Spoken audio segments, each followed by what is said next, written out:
epic episode of Adventure Bike Pilot. As you can see, I'm up in the Wicklow Mountains. I'm just coming across the Wicklow Gap, one of my most favourite places to drive. Absolutely stunning. We're going to be coming down on top of the absolutely stunning village of Glendalough, where the monastic side is, and on through Lara. But this valley is absolutely stunning, absolutely stunning. See what I mean? Hopefully the camera is picking that up. So anyway, what have we got in store for you today? This isn't any old ordinary trip or day ride or weekend away. This is going to be epic. Epic. So today is day one of a total and utter circumnavigation of the beautiful island of Ireland. And that means that not only am I circumnavigating it, but that means that I'm also going to be including pretty much all of the Wild Atlantic Way, which I've done in previous vlogs and route planning. If you've been following the channel, you know I did a video with a full guide on doing the Wild Atlantic Way. And to be honest, I've never done it all in one go, let alone an entire circumnavigation of the country. I've always done, you know, bits of it at a time. So to get to do it in its entirety in one fell swoop is going to be brilliant. And because I'm circumnavigating the country, I'm going to take full advantage of that and also hit as many of the Irish photo rally points as I possibly can. Excuse me. So again, if you know, or if you've been following the channel, I've already hit about 3 of those points. I should get about another, you know, I don't know, 80% of the remaining ones done on this trip, and then there'll be a few left over to do on other trips and day trips later on in the year. But I'll certainly get the vast majority of them done on this trip. And even today, on day one, I've left early. I'm getting at least, I think, 3, if not 4 of them. The first of which is the Avoca Mines ore bins, the old copper mines. And so that's why, even though I'm actually heading towards Cork today, I'm up in the Wicklow Mountains first to get that one. And then we'll head down. We've got some amazing stuff today. We're going to go down by Hookhead Peninsula, Tintern Abbey. We'll head down along Clonakilty and the coast road, beautiful coast road along Clonakilty. And then we'll continue on down. We'll do the Copper Coast and a lot more besides. We'll eventually get down. I think we're staying near Cove tonight, which is the beautiful port town of Cove, which is where the Titanic last launched off before its fateful journey where it sank. So we have a lot to get done today.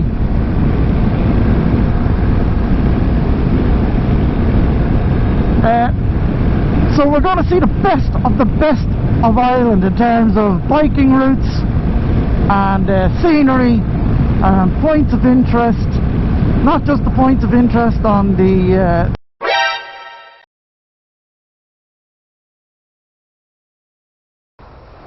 sorry about that, folks. My camera switched itself off for some reason. So I've just pulled over here to the beautiful Glendalough to sort it out. So hopefully that won't happen again.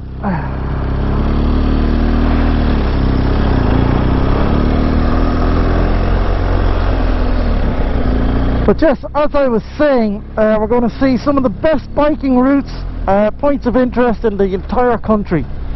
Not just the ones on the Irish Photo Rally, but the ones that I've gone through on the route planning guide for the Wild Atlantic Way and then beyond, because as I said, this is a full circumnavigation. It's not just the Wild Atlantic Way.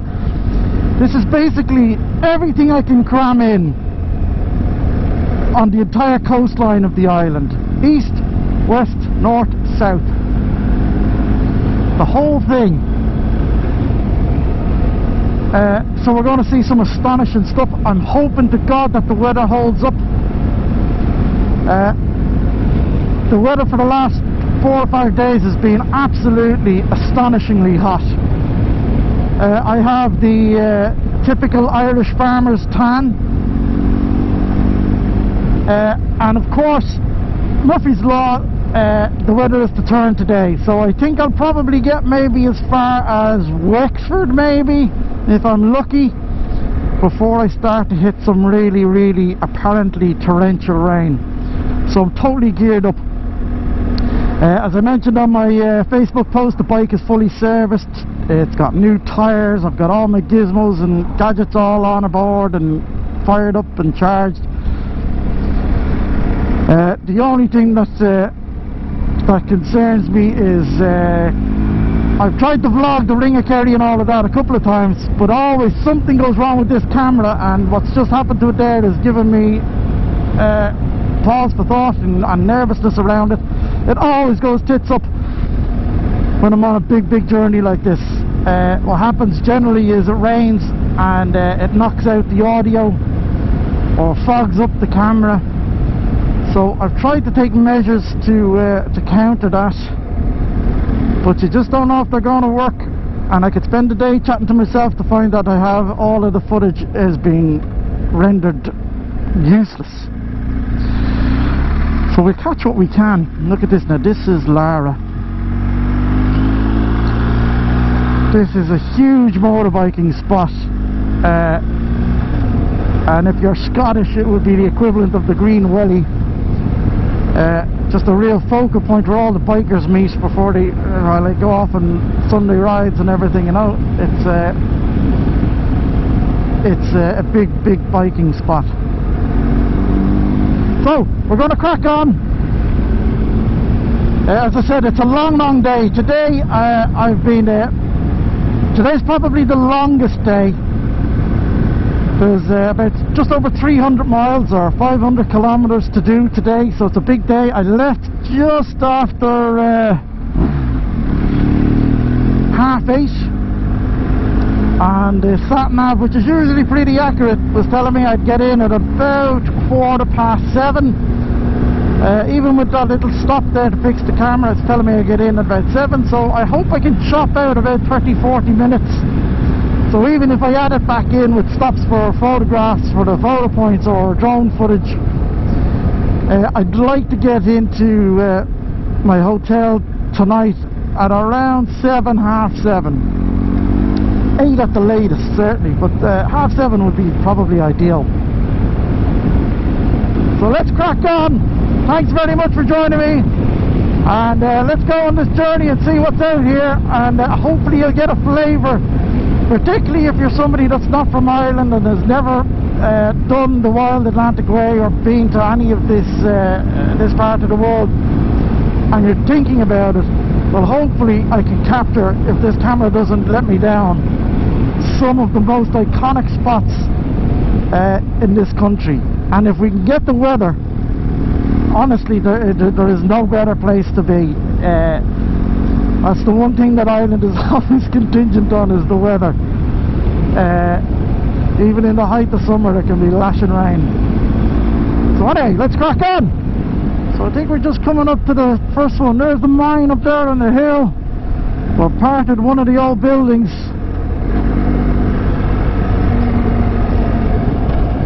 I think there's a couple of old buildings here.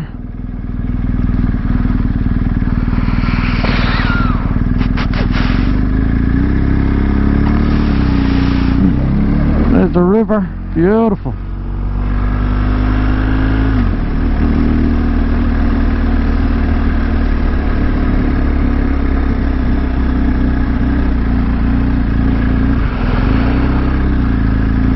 It should be here somewhere. There they are. That's what I'm looking for.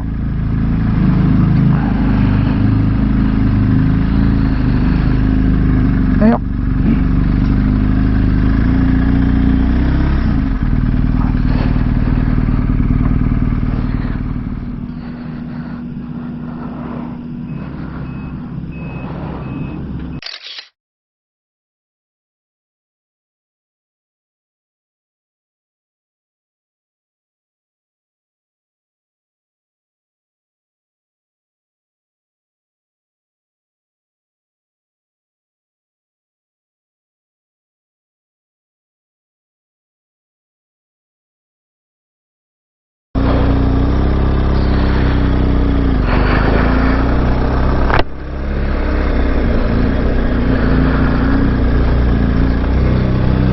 So that's one of the points done. It's an interesting one actually. Make sure I'm still rolling. Yeah. So yeah, that's an interesting one, that copper mine. I'm trying to learn a bit about these photo rally points, about them as I do them, you know.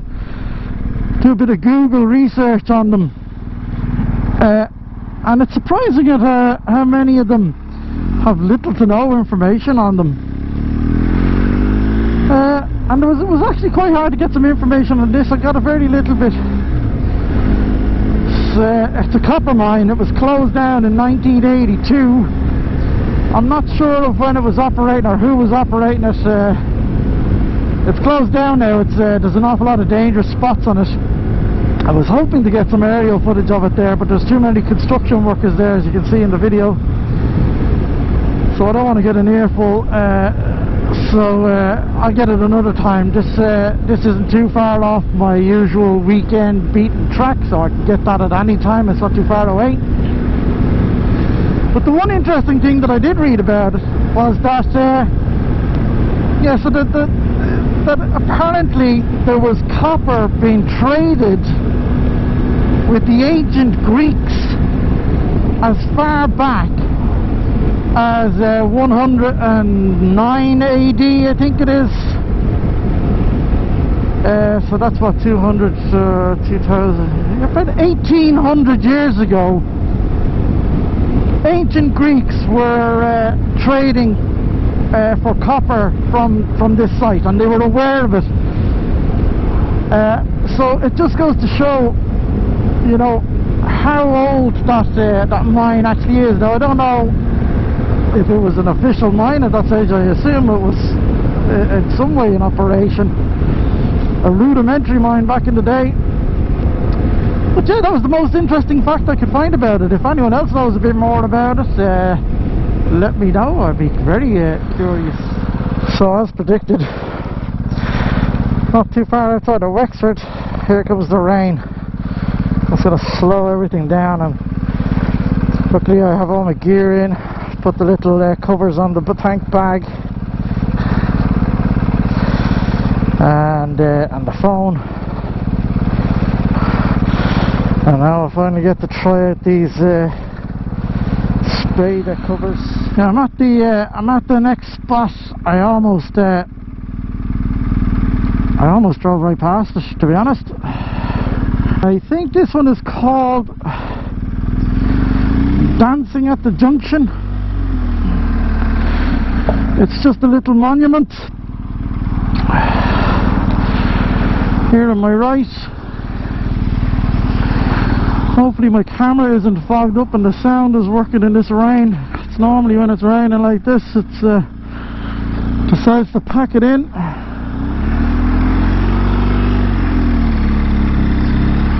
So let me just get down. I'll turn around because it's on a hill, so I'll turn around and then I'll be pointing upwards. See, this is the thing about the rain. It makes everything way more difficult than it has to be.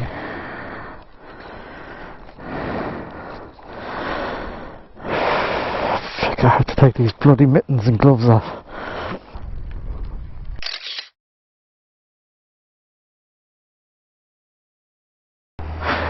Let's check the rain radar and see how we're getting on. Are we definitely in this for the rest of the day?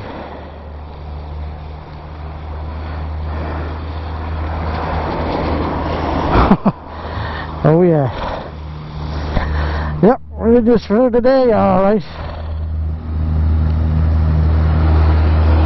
I was hoping to get the first day done without some rain, because it just sets the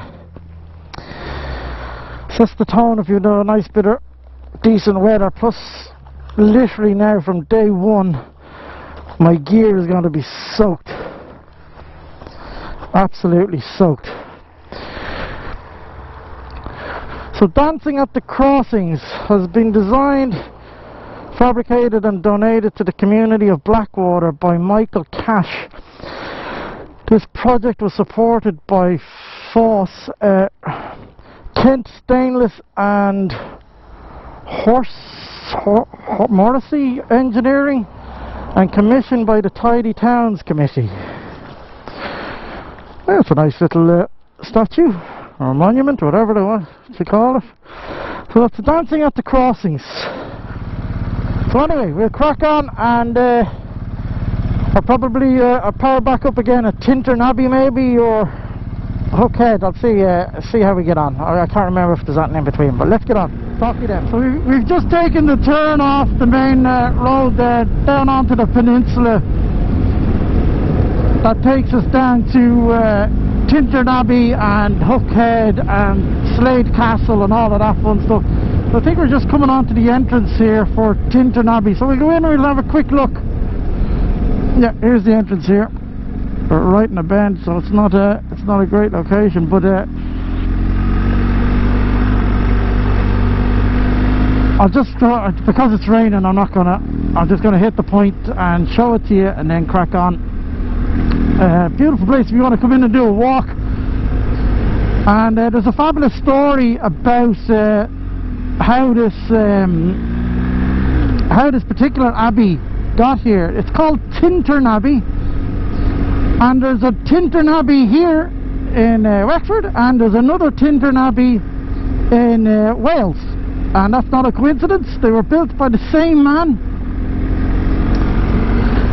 And the story is that he was on his way over here and his ship got caught in a storm, and he was praying for land so that he could get ashore and get out of the storm. And he said to God, now this is I believe, I'm open to be corrected on this, I believe it was the Earl of Pembroke. I'm going to go into a bit more on him. His name was William Marshall.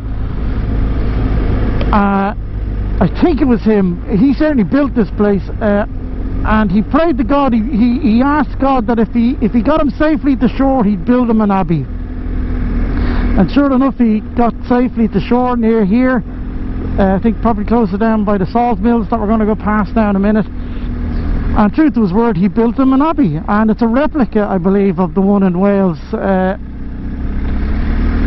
of the same name.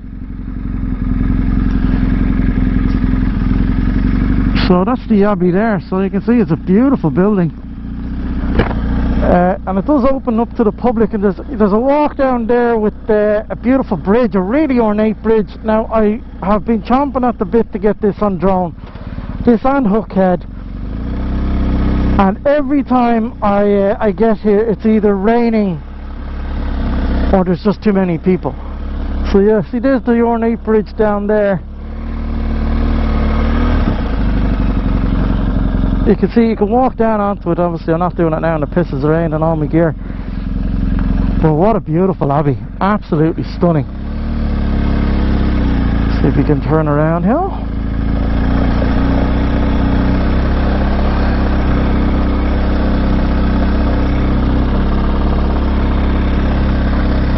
But yeah, this William Marshall fellow, which I'm pretty sure it's I have to say I have the memory of a goldfish, but I remember reading this whole area, a lot of the major significant historical buildings in this area were built by the Earl of Pembroke, William Marshall, and he was an incredible man, incredible.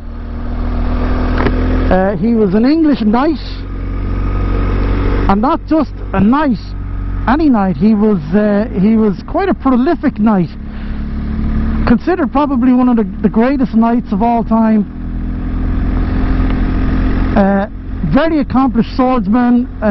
He won countless tournaments in jousting and sword fighting. Apparently he was a very, very good swordsman. Battle hardened, battle proven.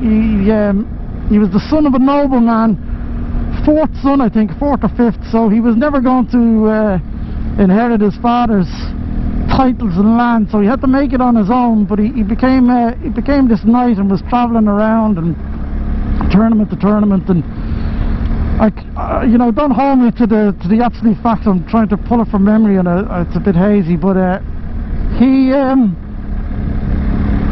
sorry, moo cows. He he trained King Henry, I think it was. He was like his swordsman in waiting type of thing, and one of the King Henrys, Henry the First, I think it was. And on his deathbed, Henry, I think it was Henry, asked him to make an oath to him to go to the Crusades, because he had planned to go himself, but due to his death, his untimely death, obviously he couldn't make it. So he asked William Marshall to go and try and bring Christianity and all of that codology to the Crusades, and he did. And I believe he either fought with the Knights of the Templar or became a Knight of the Templar. But he came back, and again, I'm hazy on the details. It's a long time since I read it. But he was the only man apparently to unhorse King Richard the Lionheart. Before King Richard the Lionheart was a king, he tried to overthrow his own father, and apparently William Marshall unseated him from his horse with his sword, and instead of killing the then Prince Richard, he killed his horse. In other words, showing him if he wanted to, he could have killed him, but he spared him. And then when the Lionheart's father died and Richard became King Richard the Lionheart, he absolutely remembered Marshall and became quite good friends with him. But he was a total badass. I mean, a badass. He lived to something like 72, which in those days was phenomenal, and led a successful battle at the age of 70, still as a knight. Incredible stuff. I mean, he was a badass. Now we're coming down to Salt Mills here now. Now it's a pity the sun isn't shining, because in the sunshine this place, I suppose like any place, is absolutely stunning. Hopefully this camera's working. But yeah, so when he married, he became the Earl of Pembroke. Well, when he married, his father was the Earl of Pembroke, who then eventually died, and then he became the Earl of Pembroke. But he was essentially what in today's terms was a billionaire. So he built Tintern Abbey, this one on in Wales, and he built, apparently, he certainly funded the money for Hook Head that we're going to go down to now, and several other places of history, these medieval places. Like, that's what, about 1200 years ago. But he's an incredible story. And then when Richard died, he on his way back from the Crusades, his son, I think was King John, became friends then with Marshall. And when King John died, he asked that Marshall take care of his son, who I think was only something like 8 years old at the time, until he became aged to become king himself, which in effect made William Marshall the de facto king of England for the time. King, but all in name, until John's son became of age to take the throne for himself. So it was an incredible life and an incredible story. I highly recommend you go and look him up. An amazing man. He was taken prisoner several times. His father was taken an ill ransom when he was something like 15 years of age, and his father basically told him, yeah, kill him. You're not getting my estate. But yeah, he was a legend of a man. So you'll see there's a pub down here even called the Templars Inn, and that's what prompted me to look him up. I said, what the hell has the Templars got to do with a pub down here in the arsehole of Wexford? And it's to do with William Wallace, not William Wallace, I don't get mixed up with, that's Braveheart, William Marshall, who was I believe, a Knight of the Templar, or at least certainly fought with the Knights of the Templar. So there, that's a bit of trivia for you. So we go down now onto Hookhead. We're going to see Duncannon Fort, an old British fort, and then we're going to go see Slade Castle, Hookhead Peninsula, or Hookhead Lighthouse, which is the oldest working lighthouse on the planet. It's over 800 years old. And yeah, so let's go do that. Back in a second. So you can see we're down on the straight road now all the way. I can now see nearly all the buildings. That house there is the most haunted house in the country. What's it called? I can't remember what the bloody house is called. Slade Castle I can see over there to my left. It's too far for the camera to pick it up. And I can see the top of the lighthouse just peeking up over the trees down there ahead of me. But this road is straight as a die for about 3 miles. Loftus Hall, that's the name of the big house there. You can see it. Beautiful big old stately home. Totally derelict now. It's supposed to be the most haunted house in Ireland. I've often seen people getting their wedding photographs in there. I don't know why you'd want your wedding photographs done in a haunted house. It's always closed. Look, closed. Every time I come here, it's closed. For something. This time it's COVID, or sometimes usually when I go to Kerry it's early in the year or late, so it's out of season, but every flipping time I come it's closed. I'd love to get in and see it. But yeah, Ireland's most haunted house, and I think they even do things where you can stay the night in it and all of that fun stuff. Why you'd want to do that, I don't know. But yeah, Loftus Hall it's called.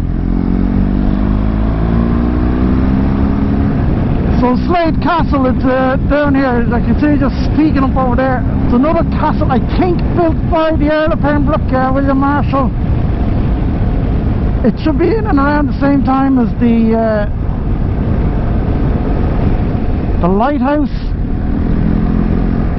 Oh, there's a pheasant there in the middle of the field, look.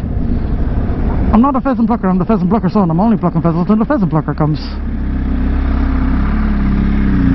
So I'll go down and have a quick, we'll just touch the point here and have a quick look at Slade Castle.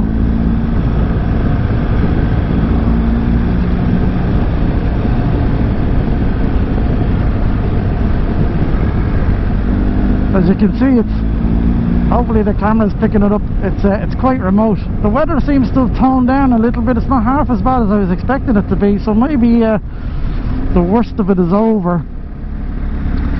But yeah, so here's Slade Castle right on the harbour. Absolutely stunning. I always try and imagine these places, what they were like when they were, you know, pretty new and been lived in and used. Can you imagine this place 1200 years ago?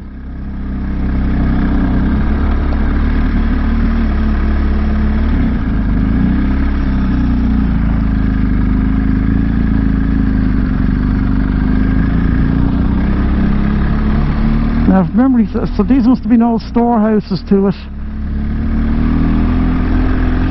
And I'm pretty sure there's a plaque in the wall here.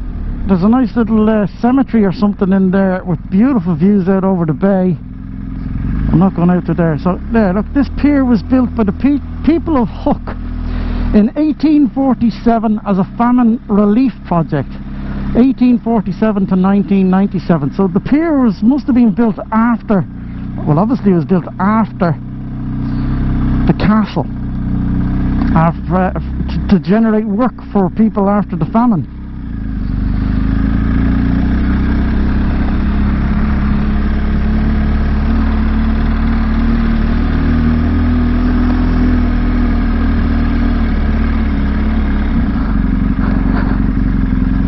See if I can read the blurb on the wall there without falling off my motorbike. Slade Castle began life as a slender 4-storey tower house built by the Laffin family. Oh, so it's not the Earl. In the 15th century, the main room is on the 2nd floor and has a fireplace and a garderobe. toilet. The entrance lobby into the tower was protected by a murder hole, a hole in the floor above which allowed boiling liquids and other objects to be dropped on unwelcome visitors. I'd love one of them for my gaff. That would be deadly. Oh, brilliant. In the 16th century, the Laffin family added a new two-storey house to the northeast corner of the tower. It was battlemented in the same way as the tower and had some simple carved windows on the first floor. The annex to the east end of the house has a corbelled stone roof and may be connected to the salt making industry which flourished in Slade in the 17th century. So there's a bit of culture for today. I learned something new.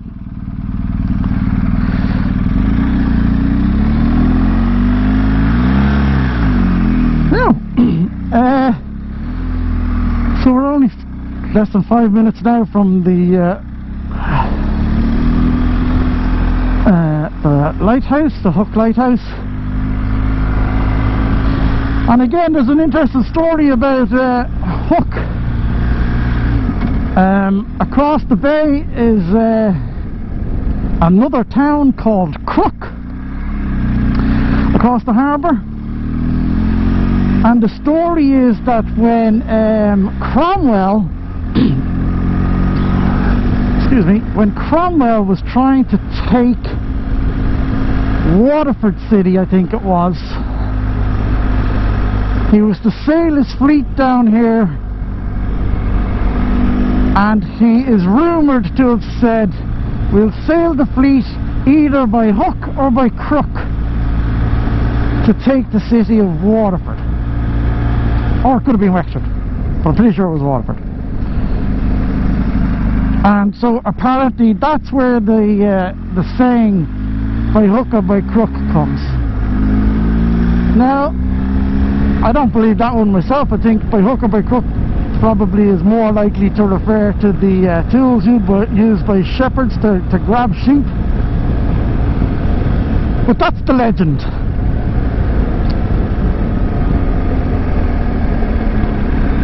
But it is coincidental that there is a town called Hook and Crook and they're facing each other across the bay.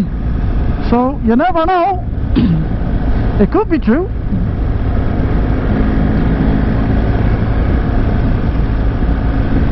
So I'll just keep the camera rolling for a minute because the lighthouse will come into view now in a second. But this is a view, particularly if the sun is shining. This place is off the Richter scale because it's a peninsula that's just right out into the ocean. And I've been down here a couple of times when the wind has blown a gale, and it's even more impressive there. So there's the lighthouse there. So it's quite tall. I can't remember the meters or the feet of it, but it's very tall. Like, and you won't pick it up on watching it on the video. The camera won't pick up the scale of it. But trust me, it is flippin' big. It is very big. And what I always think of when I come down here is that this is 800 years old. Imagine coming down here 800 years ago and seeing this thing. It'd be like coming down and finding, you know, the Empire State Building 800 years ago. It's huge. Now, of course, it's not the scale of the Empire State Building, but 800 years ago, it would have felt it. And it doesn't look medieval from the outside, but when you go inside of it, the walls and the roof and everything is clearly medieval. Now, this is one spot I wanted to try and get the drone over.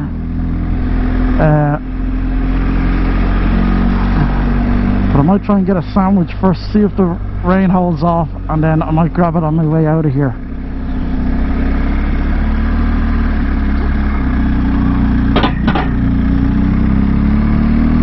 Right, I want to see if I can grab a sandwich, folks, so bear with me for a little while. But there you go, there's the Hookhead Lighthouse. Highly recommend it.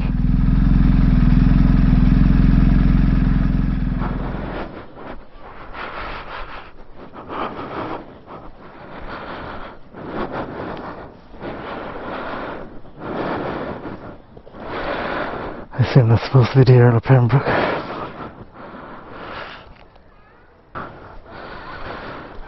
Let's go for that flag. Apparently you can see whales sometimes over the bay here.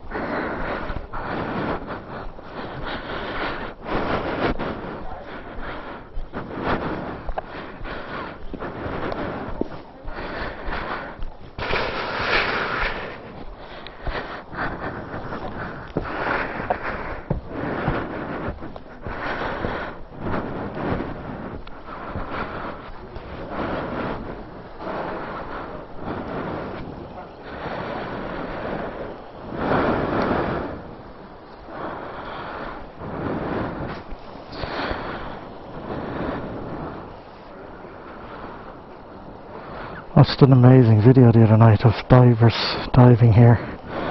An amazing subterranean cave system underneath these rocks here.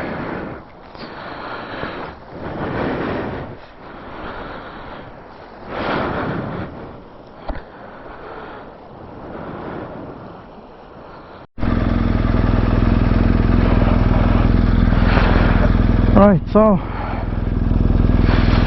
that's okay. So I managed to at least try and get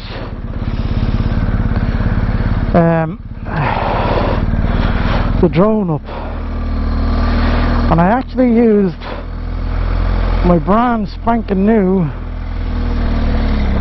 Mavic Mini 2, the one I literally only bought it yesterday. Well, technically the missus bought it for me for my birthday. Thank you, my darling. So that was literally its maiden flight, and of course it wasn't in the air 5 seconds and some guy comes running out, excuse me, and I thought, oh, here we go. But in fairness, he said, look, he says, we have a lot of equipment in the lighthouse, just keep it away from the lighthouse. And I said, look, okay. I said, I'll tell you what, I'll just go straight up and straight back down. And he goes, grand, that's great. So that's what I did. So hopefully that turned out, and I got a nice little straight up, straight down shot of the lighthouse. If I did, roll it there, Colette.